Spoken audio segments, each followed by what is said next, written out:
Formatting advance. Next अब हम लोग परफॉर्म करने जा रहे हैं, अपने पास नेक्स्ट टॉपिक है आपके पास सब टोटल। सब टोटल का इस्तेमाल याद रखो किसके लिए किया जाता है। अपने डेटा को समराइज और कैटेगराइज करने के लिए हम सब टोटल का इस्तेमाल कर सकते हैं। अपने डेटा को समराइज और कैटेगराइज करने के लिए हम सब टोटल का इस्तेमाल कर सकते हैं।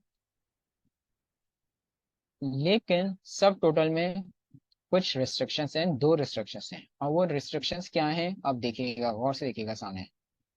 हाँ मात, क्योंकि मेरे दोस्त ये न्यूमेरिक पे अप्लाई नहीं होता, इसलिए मैंने बताया भी नहीं। अगर होता हमारा तो मैं बिल्कुल मेरे दोस्त यहाँ पे जरूर शेयर करता। इसका मैंने ट्राई भी करा था, लेकिन ये न्यूमेरिक पे अप्लाई नहीं होता है, अल्फाबेट्स पे अप्लाई होता है हमारा मेरे दोस्त। सही है।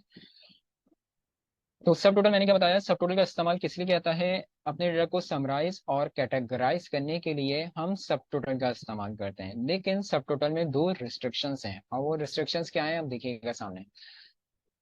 सबसे पहले क्या करना है, अच्छा पहली बात तो ये समझ लो कि जब घर में प्रैक्टिस करोगे ना तुम लोग, सब टोटल जो अप्लाई होता है वो होता है डेटा मेन्यू में जाके सब टोटल, डेटा मेन्यू में जाके सब टोटल। लेकिन हो सकता है कुछ स्टूडेंट के पास जब वो घर में प्रैक्टिस करें तो डेटा मेन्यू में उनके पास सब टोटल का ऑप्शन शो ना आ रहा हो। कभी कभी जब एक्सेल की इंस्टॉलेशन, आईएमएस ऑफिस इंस्टॉलेशन करते हैं तो कुछ ऑप्शंस होते हैं जो ऐड होने से रह जाते हैं, तो उनको बाद में ऐड करवाया जा सकता है। जैसे कि फॉर एग्जाम्पल मैं कह रहा हूँ सब टोटल है, तो कुछ स्टूडेंट के पास सब टोटल का ऑप्शन नहीं आ रहा होगा, तो कोई मसला नहीं है, उसको आप बाद में ऐड करवा सकते हैं। वो कहाँ से ऐड होता है वो समझ लो पहले तो।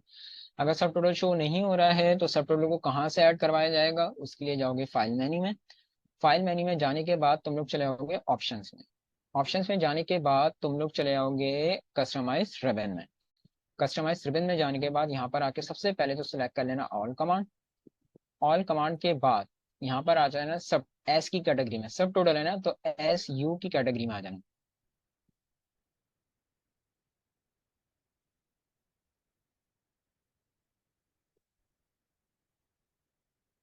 ये देखो, ये आ रहा सामने सब टोटल।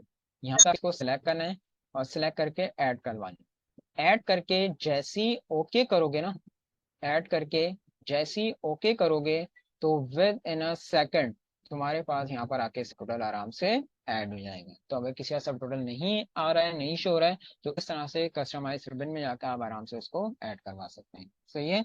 खैर अब आ जाते हैं हम सब टोटल की तरफ। सबसे पहले करना क्या है, सब टोटल की जो भी आपका डेटा है आपने उसको सिलेक्ट करना है, और सिलेक्ट करने के बाद आप जाओगे डेटा में आके सब टोटल। सब टोटल में का दो रिस्ट्रिक्शंस हैं, और वो रिस्ट्रिक्शंस क्या है, वो रिस्ट्रिक्शंस यहाँ पर हैं। पहले तो ये कि बैक एंड पे देखो जितनी हेडिंग्स है सारी हेडिंग्स को यहाँ पर आके आपको शो करवा देगा। वो दो रिस्ट्रिक्शन यहाँ पर है। पहली रिस्ट्रिक्शन ये है कि सब टोटल आपसे ये कहता है कि यहाँ पर आके आप हमेशा वो कॉलम सेलेक्ट करोगे जो आपका अल्फाबेटिक कॉलम है। ये सबसे पहली रिस्ट्रिक्शन है। पहली रिस्ट्रिक्शन क्या है कि जो भी कॉलम सेलेक्ट करोगे वो अल्फाबेटिक कॉलम होना चाहिए। और जो दूसरी रिस्ट्रिक्शन है, वो दूसरी रिस्ट्रिक्शन ये है कि जो भी अल्फाबेटिक कॉलम सेलेक्ट कर रहे हो वो शॉर्ट भी हो, यानी कि या तो फिर वो असेंडिंग हो या फिर वो डिसेंडिंग हो। शॉर्ट जो अभी क्लास के स्टार्ट में बताते आ रहा हूँ। अब अगर मैं अपने डेटा को देखता हूँ तो दो अल्फाबेटिक कॉलम तो आ रहे हैं मेरे पास, एक आ रहा है नेम का और एक आ रहा है रीजन का। लेकिन दूसरी रिस्ट्रिक्शन क्या थी कि भाई जो भी अल्फाबेटिक कॉलम सेलेक्ट कर रहे हो वो सॉर्ट होना चाहिए। तो अगर नेम को देखता हूँ तो नेम तो देखो सॉर्ट नहीं हुआ, नेम सारे आगे पीछे हैं। लेकिन रीजन देखो सॉर्ट होकर आ रहा है, पहले ई आ रहा है, फिर एन आ रहा है, फिर एस आ रहा है, फिर डब्ल्यू। तो मैं आराम से यहाँ पे क्या सिलेक्ट कर सकता हूँ, रीजन। मैं कहता हूँ मुझे रीजन वाइज सम करवाना है अपनी सेल का, यानी मुझे रीजन वाइज समरी चाहिए, रीजन वाइज कैटेगराइजेशन चाहिए, रीजन वाइज सम चाहिए, अपनी सेल्स का सम चाहिए। ओके करो, ये देख कर दिया कैटेगराइज। मैंने क्या कहता है मुझे रीजन वाइज सम चाहिए अपनी सेल का। ईस्ट का रीजन अलग करा, ईस्ट की सेल का सम ऊपर आ गया। नॉर्थ का रीजन अलग करा, नॉर्थ की सेल का सम ऊपर आ गया। वेस्ट का रीजन अलग करा, साउथ का रीजन अलग करा, साउथ की सेल का सम ऊपर आ गया। वेस्ट का रीजन अलग करा, वेस्ट की सेल का सम ऊपर आ गया। और आखिर में आके यहाँ पर आके देखो ग्रैंड टोटल भी शो कर रहा है। इन केस के अगर आप कोई समरी नहीं देखना चाहते, यहाँ से माइनस कर दो, सिर्फ और सिर्फ आपको यहाँ पर आके वो आंसर शो करवा देगा। अगर किसी स्पेसिफिक रीजन की समरी देखनी है तो उसी को ऐड करवाओ, उस स्पेसिफिक रीजन की समरी यहाँ पर आके देखो आपको वो शो करवा देगा। सेम इसी तरह से जरूरी नहीं है कि रीजन वाइज आपको समी करना था, हो सकता है आपको एवरेज चाहिए, तो आप क्या करोगे, सेलेक्ट करा वापस, और वापस आप चले जाओ सब टोटल। तो यहाँ पर आके सब टोटल में अब आप क्या ले लेंगे फंक्शन में, एवरेज। ये भी जरूरी नहीं है कि एवरेज जो चाहिए आपको वो सिर्फ और सिर्फ एवरेज आपको चाहिए सेल का, हो सकता है क्वांटिटी एवरेज चाहिए।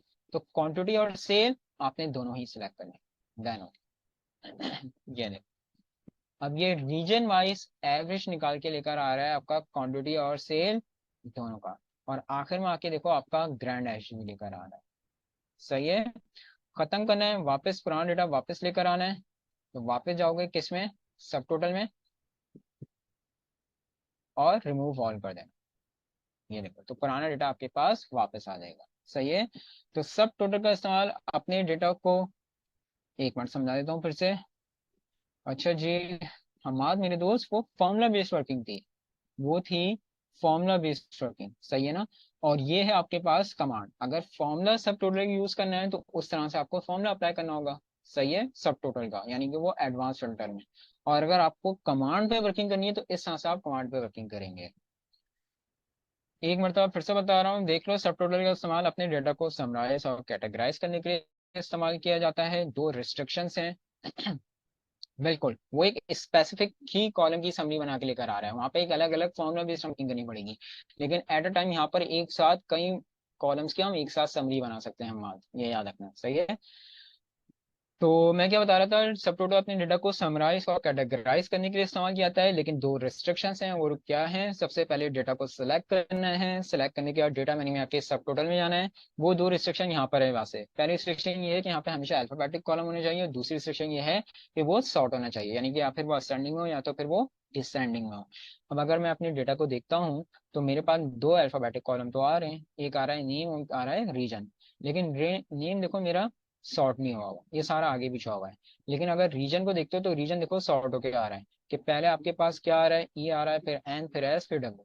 तो यहाँ पे मैं आराम से क्या सिलेक्ट कर लिया, रीजन।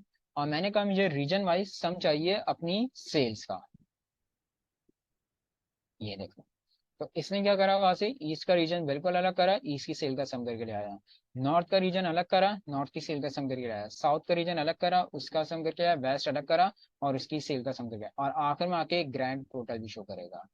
कोई नहीं देखना चाहते हैं, यहाँ से आके माइनस कर दो, ये ओवरऑल डेटा आपको छुपा देगा। स्पेसिफिक डेटा देखना चाहते हो, स्पेसिफिक डेटा यहाँ पे आपको शो करवाएगा।